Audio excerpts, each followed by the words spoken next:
91.3 FM WCUW Worcester. Voice of the Voiceless. It is Tuesday, 12 o'clock, so you know what that means. In the words of Keith, Sir Lord Keith the Thor, same bat time, same bat channel. Keith the Thor. Sir Lord Keith the Thor. It is Voice of the Voiceless. I am here. It is your boy Truth It. I'm here to address any and all things when it's time to, and it's time to. And I am here with the co-host of Voice of the Voiceless. Yeah, and I'm Trooper Joe, and I'm here to keep it real for you folks. All right. So, Troop, how was your week going? How was your week? I had a good big weekend and stuff like that. It was good. It's good. Yeah, there was nice outside.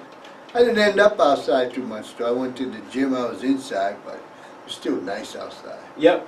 I like outside. A lot of stuff that we need to talk about today, Troop.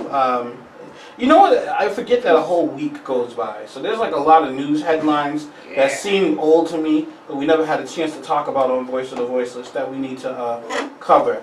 But I know the first thing that you wanted to cover today was the old courthouse in Worcester. Yeah. They are turning that into more apartments, another cafe, and more reasons to get rid of poor people out of the city. Yeah, there's big gentrification right there. You know, and there's also construction that's going on in that area. I don't know what that building was. It's a huge place. They tore it down, and I don't know what they're going to be building up there. It's about, a quarter mile away from where they're going to be having this. So all Worcester, the face of Worcester is becoming something that's going to be unrecognizable to a lot of the people and residents that live here. And I believe not just unrecognizable in the visual effect, but also unrecognizable when it comes to every other facet of life. There's a lot of people won't be able to live here. They might be able to get a job in the service sector, but then they won't be able to pay rent. No, not true. $15 an hour will not be enough, and that's not happening until 2020. $15 an hour will not be enough to pay for anything. No, nothing at all. Yeah, it's like, how do you expect? Can't even buy food with $15 a month. They might pay for your heating, your electricity, your apartment stuff, and people out there are greedy too. Very greedy. Yeah, people who have the opportunity to have apartments for people, they want to get all the money that they can get. And you know how much money they paid for this building, the courthouse? How much Worcester paid for it? They sold it for, let me see, look to see how much they sold it for. But they paid $1 for it. Yeah. They sold it for $1.3 million. Yeah. And they paid $1 for it, true. Yeah. And this is just another way, underhanded way, for them to continue with the gentrification of downtown. Yeah. They're going to build a couple of units in there. They're going to build units, and they're going to there's also plans for a cafe. They're going to have a cafe, yes. Poor people don't know what a cafe is. They're talking all this craziness stuff. I don't know. They don't know what a cafe is. Like, what a cafe? What is that? Can you wear it? And the shame is that they're not doing anything for the poor people. They're doing stuff for the youth. They got little youth programs, and everybody's into the health kick type of program and stuff. But the problem as I see it with a lot of the people out here is technology has come so fast. Yep. That the people didn't keep up. They couldn't keep up. Nope. And now they're so far behind that they're not marketable. Nope. And this is just true. It's just what they're doing to the poor is what makes me more upset about it. On the surface, when it sounds like, oh, they're making the city better, it's going to be more accessible, and I don't care what happens to the old courthouse. They're not putting people in jail in that building anymore, so that's a good thing to me. And plus, it's going to have parking. There's parking in the back, so I don't see any problems with it on the surface. No. But when you realize that it's going to be no affordable housing, which means no people who work for anything under minimum wage or minimum wage is going to be able to afford to live there, that's a problem, true. That's a problem, and then when you look at the rest of the development all the way around the city, you can easily see that it's closing in on the middle. Yep. And then the people that live all in those middle, they're going to be gone. Gone. They're also going to plan on doing something with the Worcester Memorial Auditorium and the old Vogue Boys Club building.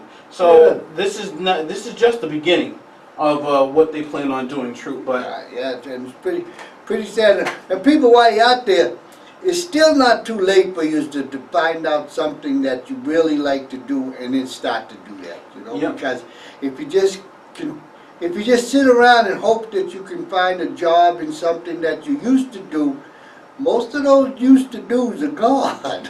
Yep. Trinity Financial, they plan to develop 125 units, half at market rates, the other designated as workforce housing. Yeah. So there's no affordable housing in that at all. The No. units will have a creative economy focus. In other words, they're going to charge as much as humanly possible for them, Yeah. according to developers, and there are also plans for a cafe of some type. The company won with a $1.3 million bid, beating out 3 other developers.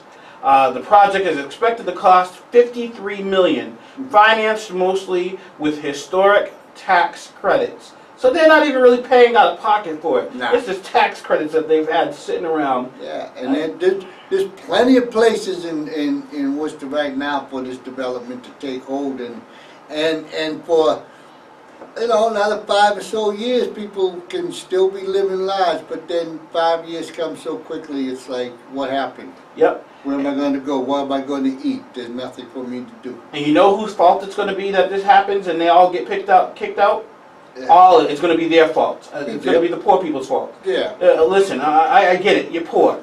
Yeah. Get out and vote. Get out and run. Get somebody to actually make some changes.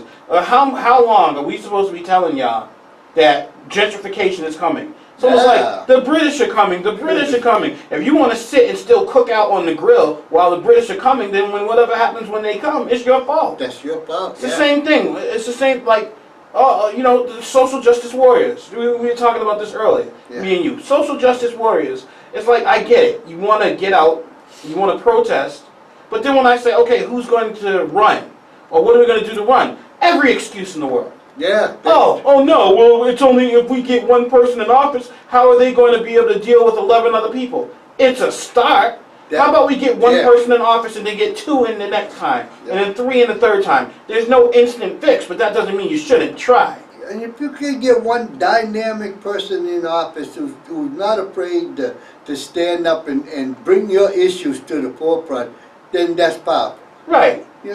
They may not win every battle, but at least your issues will be brought forward. Because right now, they don't really know what your issues are. The city council seems to be focused on pretty much nothing right now. The city manager's running everything. Yep, doing reviews for Ed Augustus and stuff like that. Yeah. I mean, so I asked one person, why do you protest? Why do you get out and protest it and do things like, block traffic? Why do people do things like that? I was told, because it's exhilarating. It gives you a sense of power. And I said, that's the dumbest thing I think I've heard in the history of dumbness. You're not gonna, that's only part of it. If you want to protest, it's not like I say don't protest. But if you're going to protest, at least also have protest along with. Yeah. If you don't have an along with, you're just wasting time and you're making it worse on yourself. Yeah, and have a protest, and have an agenda. Have an end game someplace down the line that you want to see some change and some negotiation. These social warriors that they're out there, I know they mean well and everything, but from what I can see and you got negotiating skills 0. You don't know how to negotiate because you don't have anything. You think you're supposed to have a win-win all the time, right? And a 0 loss, and it's like, yeah, but you don't. What is your win? You don't even put down what your win's supposed to be. So it's like you're just out there, and I get it. a whole bunch of college students out there, and you know, they're having their little college memories, so when they get old, they can be part of this and that and sit back and remember when. And I get that, but they go away after 4 or 5 years. Right. You know, they're not going to be here anymore. Nope. And it's okay for the gentrification to tide right over them because they're gone. And the gentrification lasts forever. Forever, yeah. The protests and stuff like that, Black Lives Matter is phasing out. Yeah. It's not like, I think in Worcester there's one member of Black Lives Matter. Yeah. One person. Julius. Yeah, that's well, I didn't say his name true, but thanks. But there's only one person member of Black Lives Matter in Worcester. Yeah. All of that stuff for protesting and all this stuff, getting stuff for Hillary Clinton and Donald Trump, all that stuff is for nothing. Donald Trump's still the president, gentrification is still happening, and the poor people, listen, people better wake the poor people up. I'll go with people. If y'all want to go out and start talking to the poor people and saying, look, if you don't vote, you think you sitting around on welfare is going to be around forever? Yeah. No. No. They're going to take welfare away from you. They're going to take everything away from you. Yeah. You're going to really find out what homeless is if you don't finally decide to get off your behind and cast that vote. It's time. That's right, because as technology comes in, and technology, so does it the cost. Right. You know, people going from making $50,000 and then they're making $150,000. The prices all around them are going to go up, and if Right. you're still one of these people who's waiting for that check to come in For $1,000 a month. yeah, you can't afford to have anything. Yeah, nope, you can't. So you're going to sit around, and then this stuff is going to happen, and then you're, oh, well, I don't know why the country hates us. No, you should have done more, period. You should have done something. I'm tired of, Great Brook Valley, they said 94 or 95, between 94 and 96% of Great Brook Valley did not vote. I don't care what happens in Great Brook Valley. Yeah. If that number continues, I don't care. They get everything they deserve. That's why they can't smoke in their apartments anymore. They can't do anything they want to do anymore. They have to stand outside of their own apartment, whether it rains, sleet, snow, or shine, and smoke a cigarette if they want. They don't even have the freedoms to be in their apartments and do what they want in their apartments that they pay rent for anymore, because when it's time to vote, they do nothing. They're not allowed to smoke in their own home. They're not allowed to smoke. No, you can't smoke in your own apartment, and you have to have it. It doesn't matter if you're paying rent, Troop. You have to either be in school or have a job, and if you don't, then you get kicked out. And guess what happens when you get kicked out of Great Brook Valley? What are you going to do? Get an apartment at this courthouse where they just paid $1.3 million to get the units available? You ain't going to be able to afford to live there, so you better figure something out. And the way you figure something out is by voting and then finding someone you want to represent you. No one said you have to go to every single, meeting, city council meeting, or you have to go to every time the mayor says something. All you got to do is every 2 years, get off your behind, find someone you like, and vote. That's all you have to do. I am so sick and tired of these excuse makers and these people. I've been saying gentrification's coming for the past 2 years. I've been saying I've been saying that myself and pointing out to where it's coming. It's like, hey, watch this.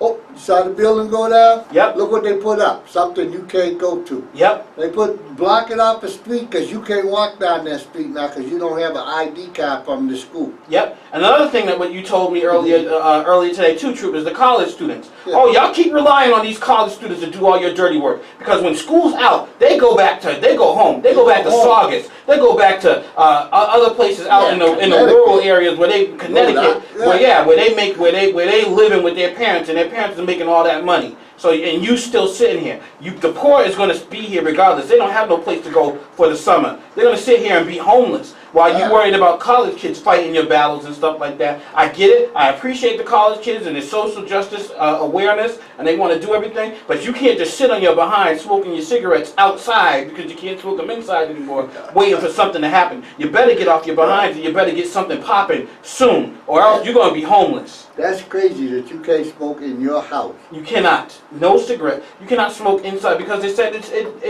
it dirties the buildings, and you have to repaint to keep the paint, to keep the walls from getting the smoke on them, the way the smoke hits them. So they literally,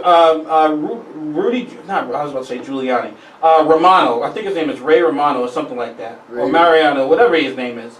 He came up with that, a Better Life program, and part of that was you can't smoke on Earth anymore, wherever you pay rent. And this is what they're doing it to them. It's like, folks, they took away your freaks. Right. They took away your choices in life.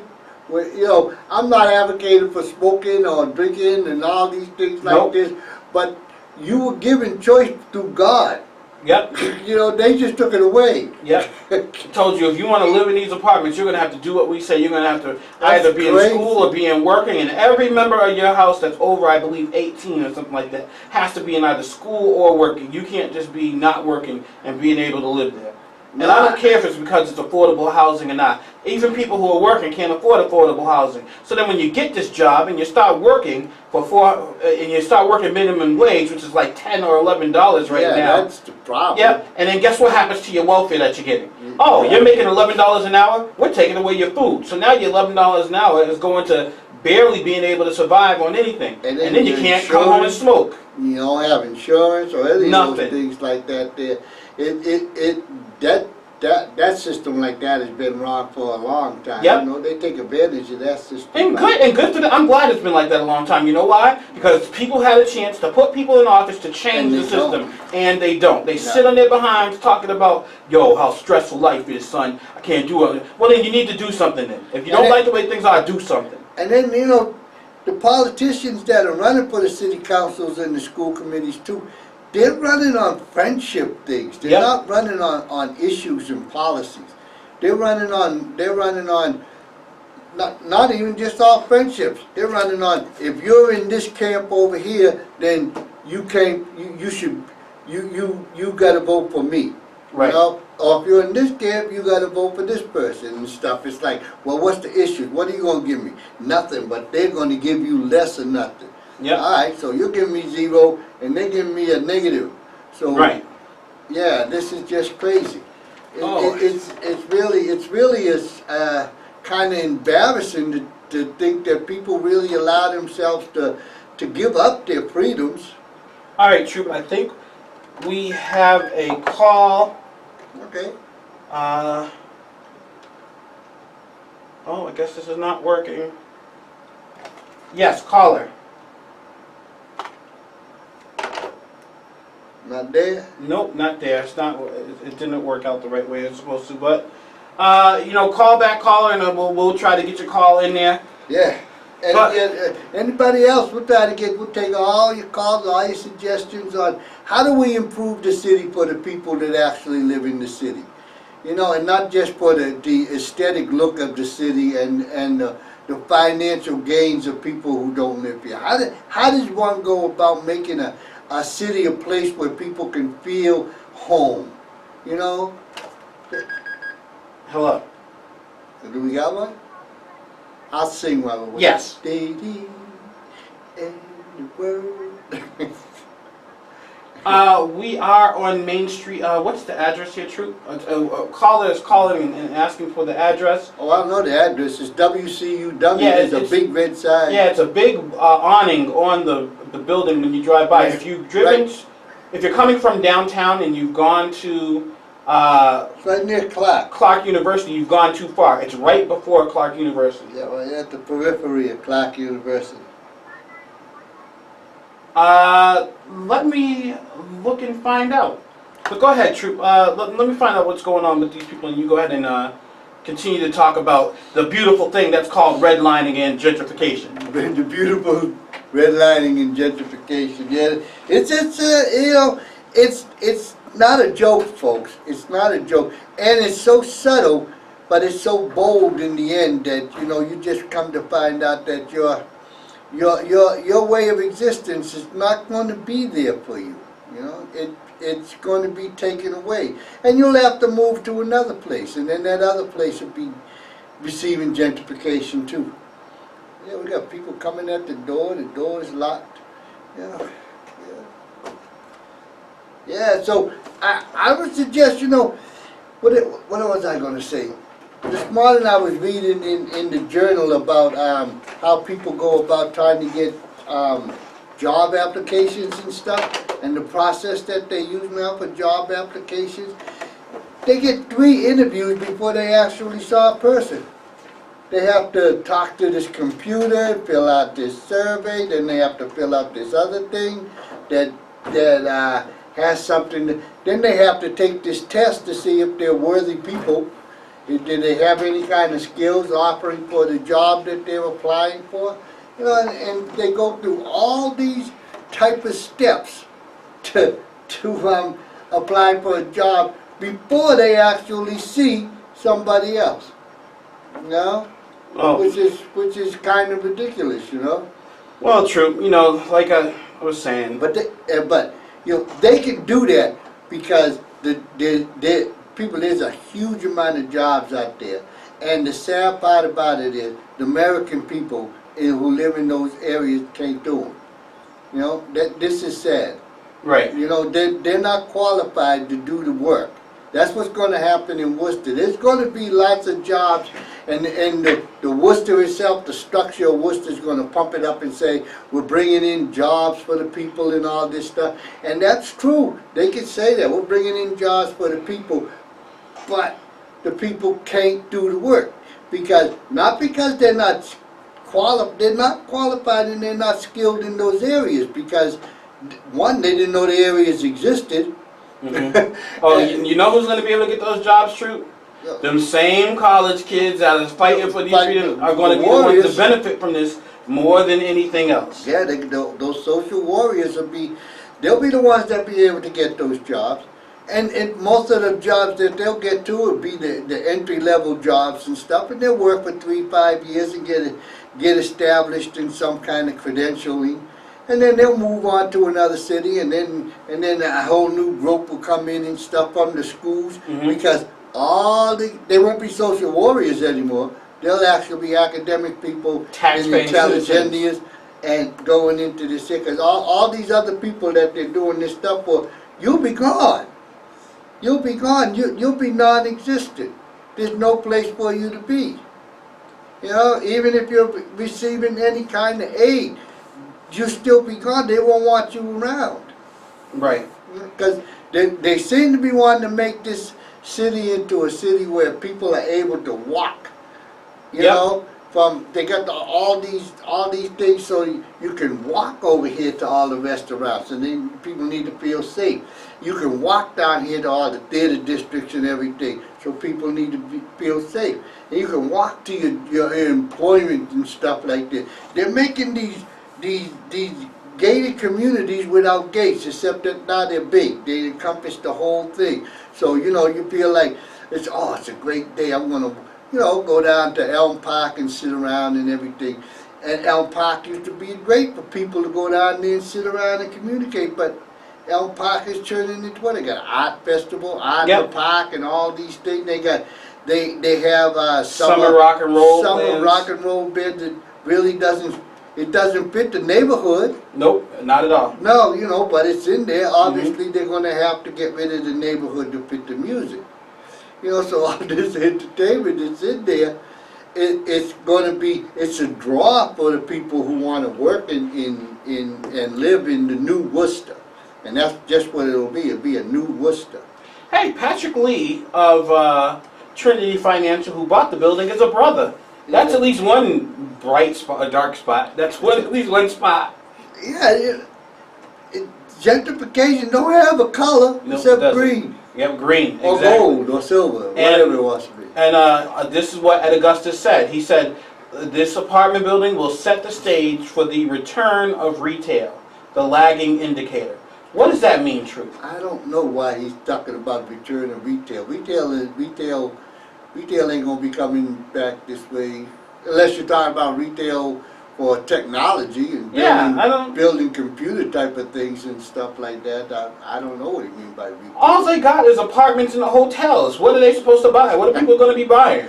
They got insurance buildings going up all over the place, and then. But insurance isn't retail. I know, but right here in the center, where you're seeing all this development like this here, where they're housing, they're putting the people. They're doing a reversal of what used to be. You know, they used to put all your industries and stuff, you know on the outside. That's what they're really doing. But now they're putting industries. They got industries in the middle, and they got areas of recreation in the middle and stuff, and they got the people living in the middle and stuff. and then surrounding areas like that. You can go and live in if you're one of the people who want to live in a house. Mm-hmm. You can live in a house. You can live, outside the city and drive in because they got all these parking garages all over the place popping up. So you can do that, or you can be one of the people that live in the city and walk and have Right. your car in storage and stuff. So in case you want to go and drive out to go skiing or something in Yeah. Wachusett or something. But that's still not bringing it to Worcester, though. Yeah, that's all Worcester. That'll be all in the city. That's the inner part of the city. And then all they're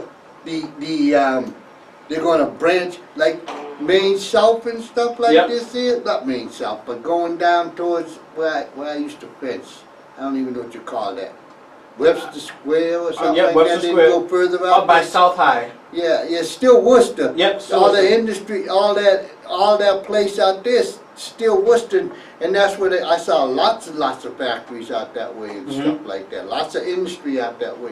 They're gonna redevelop all that stuff. They got even coming down. When I come down this way, I don't know the name of the streets and stuff, but Like Gold Star Boulevard. Yeah, Gold Star Boulevard, then I come down, whatever that street is, and you got the Veterans Administration and everything. Yep, You got all those factories on the left-hand side of the street as you're coming down into the city and stuff. Mm-hmm. And across the street, they're gonna build all that stuff right up too, you know? Yep. So, and then further down this way, you got the hotels and stuff where the people can live for those big technological industries. I think technology's coming in here, not retail. Right. So that's what I was saying. I was like, I don't. Why he said it would bring a lagging indicator, which is retail, because unless they plan on building another mall, and malls don't work anymore. No, malls, they got too many. Yeah, retail's done. You know why retail's done? Because we're too lazy. Yeah, Amazon.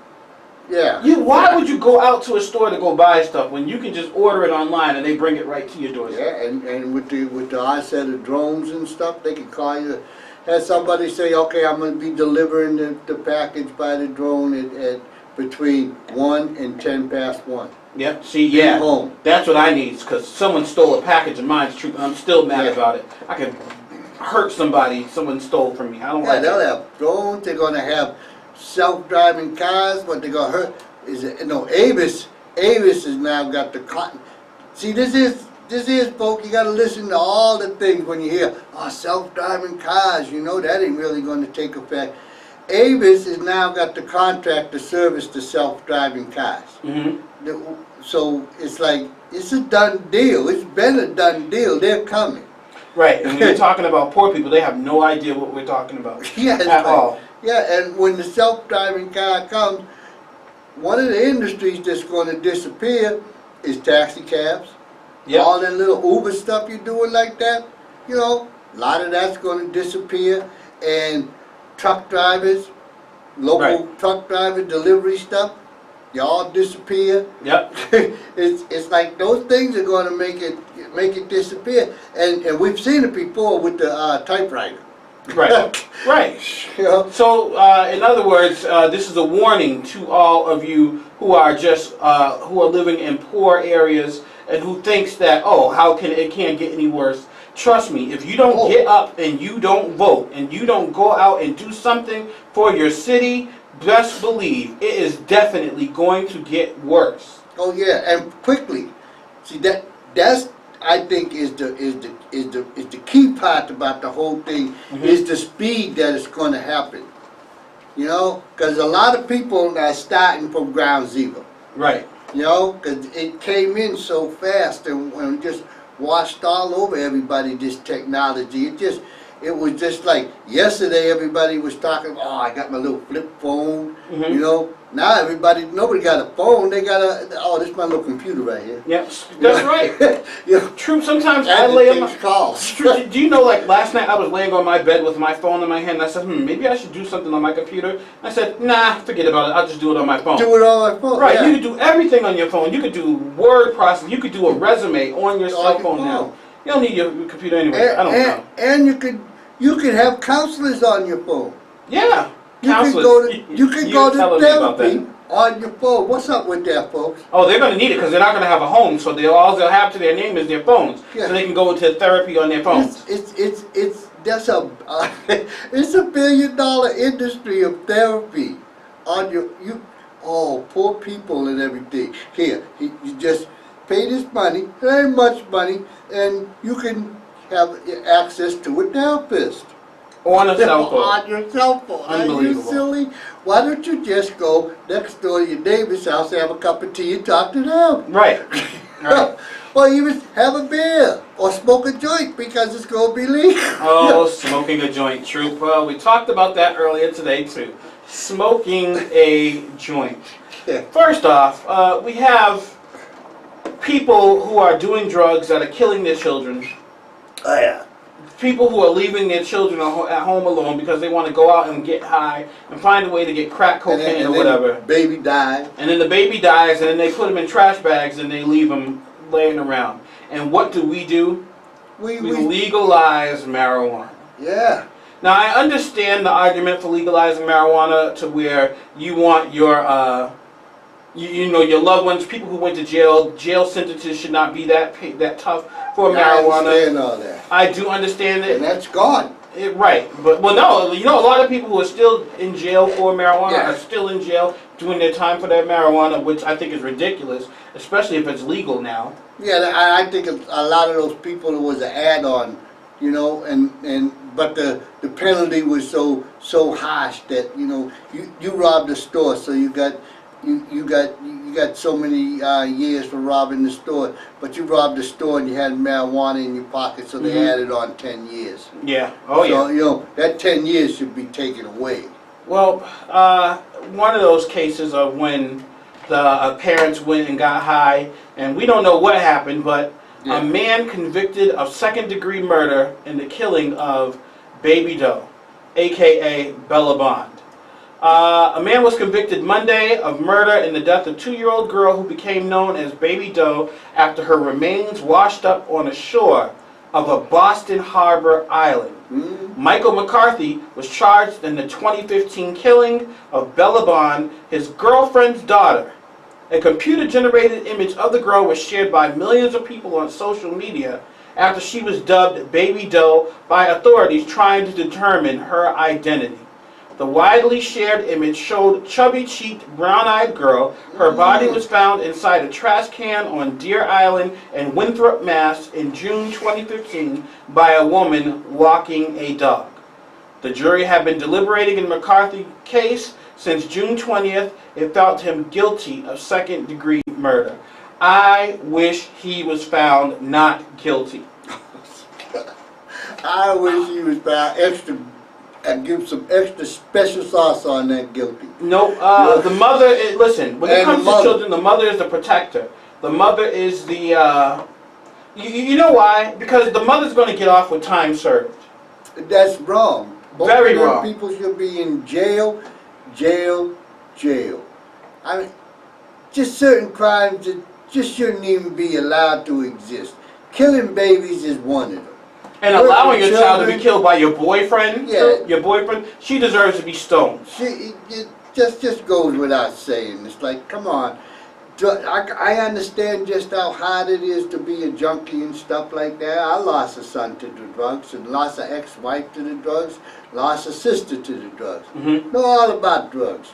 And I understand perfectly well that, how much power that drug has over those people. But in that one little easy, sober moment, and you got a child, go find your closest, sober, good neighbor and say, could you take care of my child because I can't.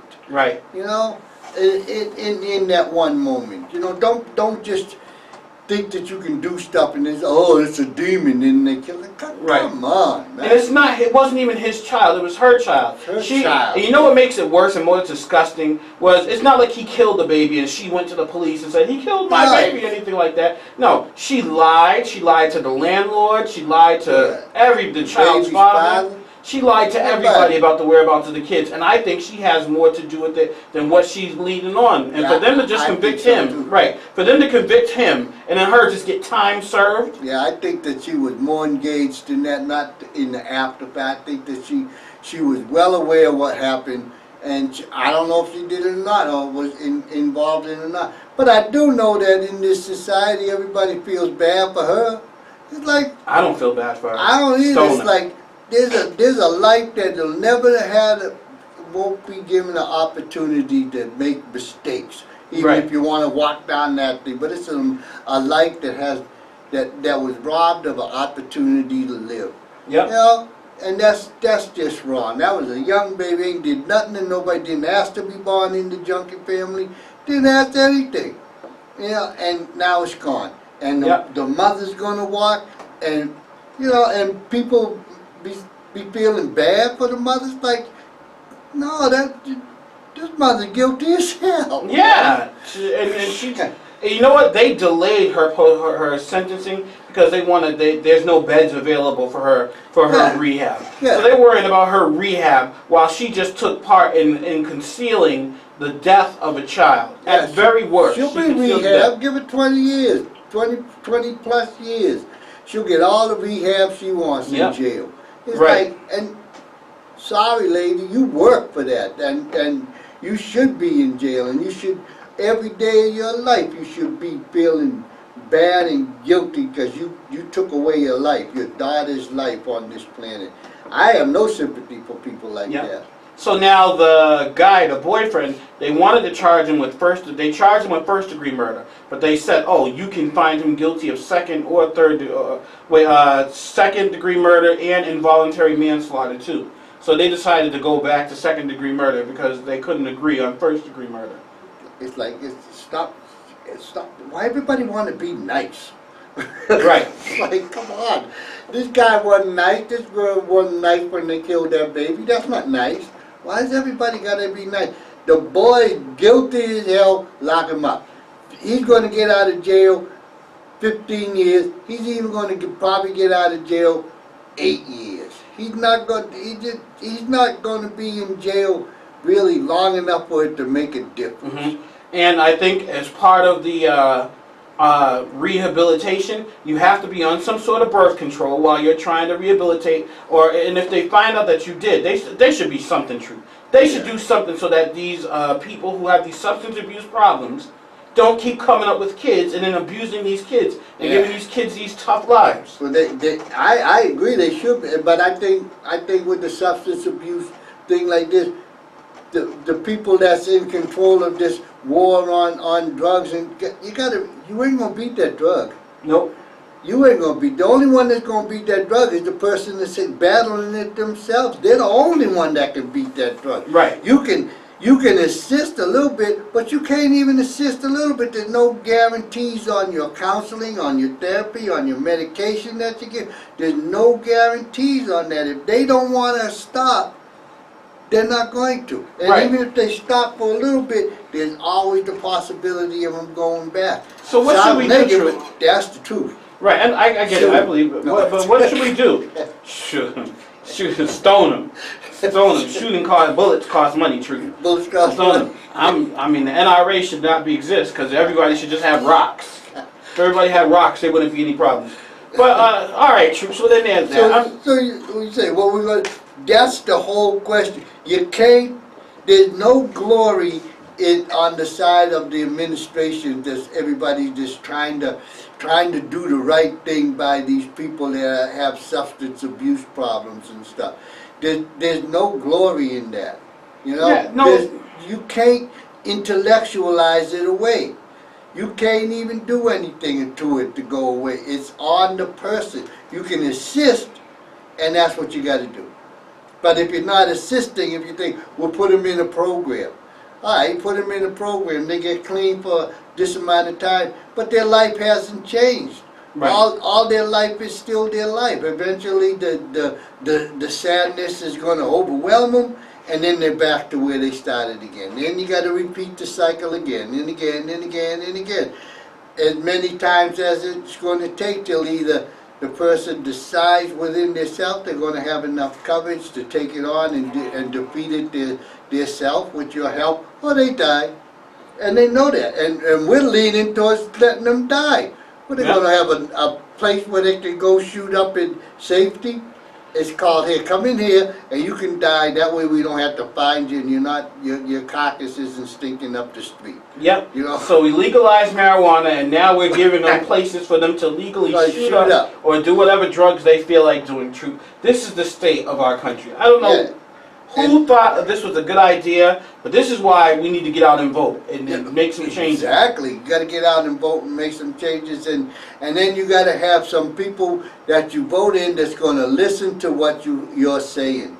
And you know how you get them to listen to what you're saying? Keep talking. Yep. Let them know if they don't do what you want to do after they get in, you vote them out the very next term. Exactly. That's the way the thing's supposed to work.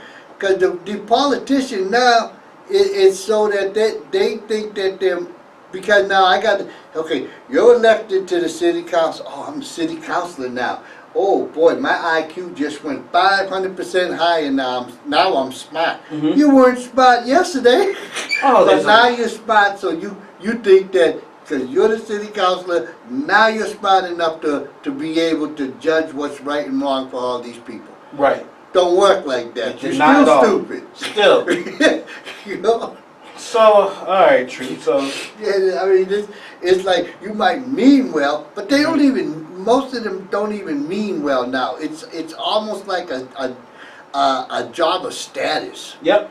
You know, because they're not doing anything. It's the systems. Yeah. All the systems are messed up. You want to hear another messed up system, True? What's that? I can go outside and get shot by a police officer right now and killed. My wife will win millions of dollars from the city of Worcester. Yeah. Do you know where that millions of dollars of money comes from, the city of Worcester? From my wife. Dude, from the taxes. From the taxpayers. Yeah. So this is a system that's happening now, True. Millions upon millions of people are getting paid money. No, millions and millions of money are getting paid to people due to police brutality. Yeah. And the taxes coming from the people. Yeah, that's not a way to rule anything. That's not a way to be a police officer. And it's not a way to deter. It doesn't deter anything. Nope, it invites it, actually. Yeah, it doesn't deter. And there's people, you know, that's one of the reasons, too, that there's, I believe, so much crime. Nobody's afraid of the police. Nope. Even though people are talking about, oh, they're going to shoot black people and they kill black people. We see that on the news all the time. All you're doing is echoing what you see on the news. But Are you afraid of the police? No. Nobody's afraid of the police out there now, because the police really aren't doing anything. True. Did you just say no one's afraid of? I am deathly afraid of the. Even when police are just driving behind me, and I know everything's right, my insurance is all set, everything's all set. I'm still afraid for my life. That's how afraid I am of police. Then you need to call our counseling service. Yeah, right. On your phone and stuff like that, because there's no need to be afraid. There's no need to be afraid. True. The man said he had a gun, and he said he had a license to carry. He didn't break any laws, and he still got shot and killed. Yeah. That sounds like something to be afraid of to me. That was because that boy had on all them shootings so far, I've seen really two people. That woman who killed that black guy who had his hands on the car, and her husband's up in the helicopter, and that police officer there who shot the black guy in the car with the gun, who had the license to carry and stuff like that. These were two people I saw. That's the only two? These were the two that stood out the most, that have no business at all being police. They had no business being. These two people were so wretched with fear themselves, they had no business being in a law enforcement agency. They got in. I don't know how they got in, but I'm sure they got in because somebody knew somebody, and somebody always wanted to be a cop. They had guts, number one. These two people were nothing but cowards, and that's it. That guy who shot he was so scared to death. He was scared he didn't even know what he was doing. He had no business. Actually, my heart goes out to that guy. I bet that guy's on more kind of purpose. Your heart goes out to that It guy after probably- he shot and killed somebody. Yeah, in just a kind of way of saying thing type of thing like that. It ain't like I have any feelings towards him one way or the other. But I bet this guy's on more medication now for his thing, because that boy had no idea what even was going on. He was so afraid because he had a black guy and he heard the word gun. He should be in jail for manslaughter. There's no way this system is fair if he's not in jail for manslaughter. He should have been in jail for man. Oh, he should have been in the nut house. I think he's probably in some kind of counseling nut house now and stuff. Oh, he'll probably have his job back, just like that female officer that shot that man. And She got her job back. She need to be in jail. And Yeah. her husband up in the helicopter who was coaxing her on and stuff. He need to be in jail twice. Mhm. You know, but she need to be in jail. That's the problem. You got people becoming law enforcement agents and stuff who they don't have any business. Everybody can't be a cop. Nope. Everybody can't be a police. You're not deterring crime. You're not doing anything. It's a little status thing for yourself in your little itty bitty neighborhood you live in. You can park your patrol car in the driveway. You know, it's like, hey, look at it. Well, we got a cop living in the neighborhood and stuff like that. No, you got a coward living in the neighborhood in a blue uniform and a Batman belt. That's what you have, you know. Because there's some cops out there, they're nice people. You know, they want to deter crime and stuff like that, and they don't. At all. No, they get to stand in a construction site next to the other 6 cops that's out there. Oh, another story, Troop, where the officer was 100% wrong was when a police officer came onto the scene where another off-duty police officer was just standing there, and then he shot him in the arm. Yeah. Because he feared for his safety again.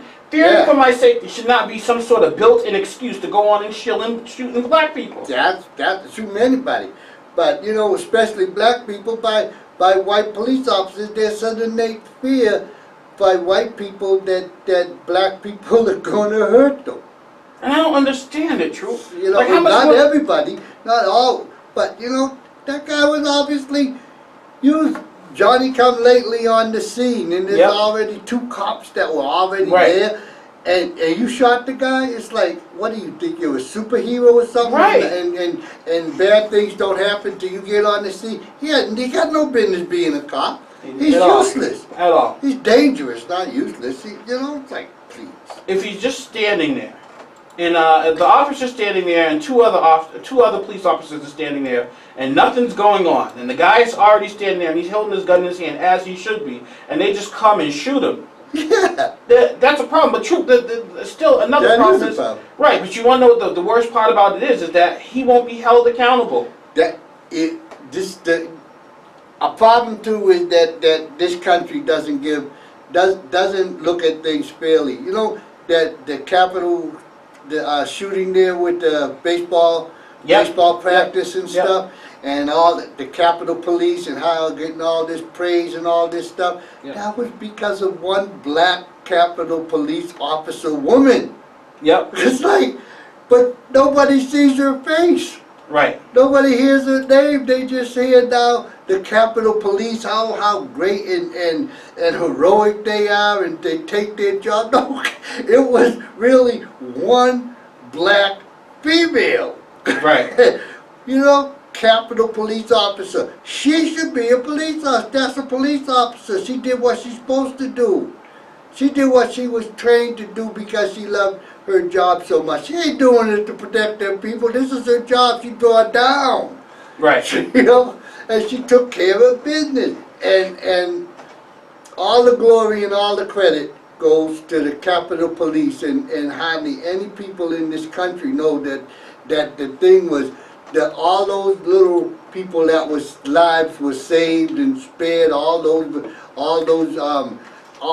politicians owe their life to a black female. Right. You know, that's powerful. In my eye, that is powerful. That is something that should be applauded several times a day. You know, that is powerful. That shows that, you know, it ain't the uniform that does the work, you know? Right. Some people believe that there should be no police at all. that police are all bad. There's no such thing as a good police officer. But you disagree. You think there is such a thing as a good police officer. Yeah, I think there's such a thing as a good police officer. That woman's an example of a good police officer. Yep. You know, she put her life right out there in front to take care of business. You know, it's like that's what she signed on to do. Now, would any of those other three that were mentioned do that? I don't think so. Right. I think they would cower in their shoes and hide behind the biggest rock that they could find. You know, and shoot bullets in the air just so that they could have the smell of a discharged weapon. I don't think they would do that. I don't think they would do that. This woman did that though, and got very little credit for it. All the credit went to the department. Right. Not at all. None at all. But see, that's what happens. That's wrong. Yep. That's what happens when you when. That's wrong. I get so tired of talking about racism. I do, but it's just like it's so in your face. It's like blatantly in your face. Like, hey, how you doing? Racism here. Go on. It always is. Hey, you're trying to forget about me. Don't forget about me. I'm sitting right here, and it's yeah. Don't. I have a God anywhere. Yeah, but it's in your face. But the biggest thing that I see with racism is it is so in your face that it overshadows all the other things that you can accomplish because you're you, not because of who your color is or anything. Because who you are, what your character is, makes you what the things you can do if you want to do them. Or you can hide behind the shadow of racism and say it's somebody else's fault. Or you can say, I hate these black people over here if you want to, and you can hide over there in that regard. But, you know, it's in your face, and people, if you want to deal with it, deal with it. I know that it's a lot of hypocrisy too. Yeah. With racism comes hypocrisy, because like a lot of those police cases that we were talking about, I know a lot of people who will say, well, if that guy wasn't resisting arrest, if Mike Brown never robbed that store, if Tamir Rice, the little teenager the 12-year-old that got shot, if he didn't have a BB gun on him, none of this stuff would have happened. And they say it with a straight face, with no repercussions or anything. Yeah. But if I say, Otto Warmbier, if he wouldn't have stole that sign off that wall, he wouldn't have been in a coma, then all of a sudden I'm this insensitive, evil. Oh, how dare you say that? He didn't deserve to get 15 years hard labor. Well, those people didn't deserve to get killed either. No, and that's the problem with words. Yep. That's all you got to do is use words, and then if you have the power of the press, then your words are going to be amplified. But if you don't have the power of the press, your words aren't going to be amplified. Your words are going to be, if it's a negative word, then they're going to put that in and objectify you based upon your outward appearance. But even if it's a hypocrisy of the things that they just said. Speaking of Otto Warmbier, there's a new video of North Korea's torture methods, of how they torture people. So they came out with that just to show what possibly could have happened to Otto Warmbier. But people, you don't want to know what torture is. Right. America does its fair share of torturing too. Oh, man, they teach us about that in the service, They didn't waterboard me for a long time, but I felt the suffocation of all that stuff like that during training. Yeah? Yeah. I wonder, I know there's this rapper, he went and he volunteered to get waterboarded. Yeah. Just to see what it feels like. So it's just like, so what happens? Your head is back and you're looking up to the ceiling and they're just pouring water in your face? Over a clock. A clock? Yeah. And then it goes up like this and it hits your vagus nerve and your heart racing and all these kind of things. You can't breathe and all kinds of stuff like that. Then you start to aspirate and it is not pleasant, folks. Nope. Yeah. And just for a little while it is not pleasant. At all, it's not pleasant. But we do that stuff. We don't pull our fingernails, but, I don't know if we pull our fingernails, but I know in Vietnam, we got 2 prisoners, they used to drop one out of a chopper. Yeah. So torturous. And then you threaten the other one. You want to be next to go for a ride? No. Oh, all right. Yeah, we get a little violent on occasion and stuff like that. Yeah. Well, that's why I can never be. I didn't like that stuff. I don't agree with torture. I don't agree with killing. You know, my whole thing is love, and I know it sounds like, well, love, you know, you can't hide behind it, but you can. You know, but I don't. Just it's a hard topic to deal with racism and stuff, because I think that a lot of racism is internalized. If you get yourself to a position where you're living in fear, and you get yourself to a position where you can find fault with everything that goes on, you're not going to make any advances. Mm-hmm. So the racism is still there, but what happens is the victimization of self-victimization is what takes over. Mm-hmm. And then you become somebody who's not going to do anything. Right. You know, and that's the power that this racism really has over you. Yep. It turns you into somebody that's not really productive anymore. Nope, not at all. Yeah, you're too busy looking for something else. That's why I could never be a police officer. I couldn't be a police officer. Because I'd be one of them ones that'd be in trouble, having to try to get off for manslaughter or murder or something. Because I don't have patience for it. I told the guy too, somebody get up, because I got my little pet peeve that you get all like this here. Oh, huffy and puffy. Pick you up and slam you. Yep, yeah. It's just something that makes me, it's like, you're going to disrespect me like that? No, you're not. If I had a gun, you know you're not, and I shoot you. You know, it just triggers off this animal that I keep hitting back in the deep parts of my character. And that one gesture brings it out. You know, I don't know why. I also couldn't be a soldier, Troop.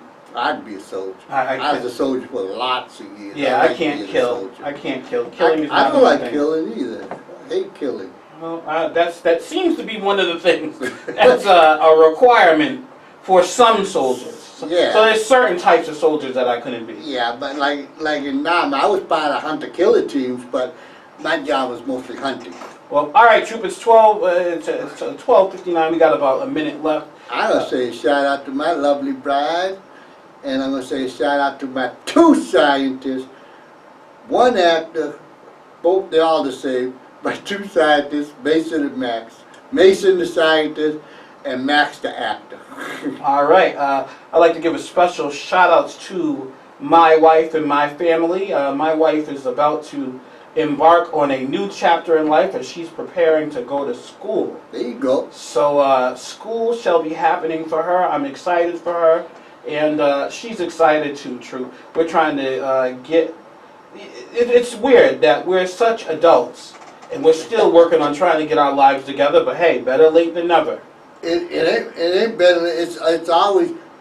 Development happens. Right. Yep, development. You gotta stay with development that happens around you. All right. So this has been Voice of the Voiceless. Your boy Troop It and Trooper Joe. Who's always just telling people to have that fun. all right. I'll holler.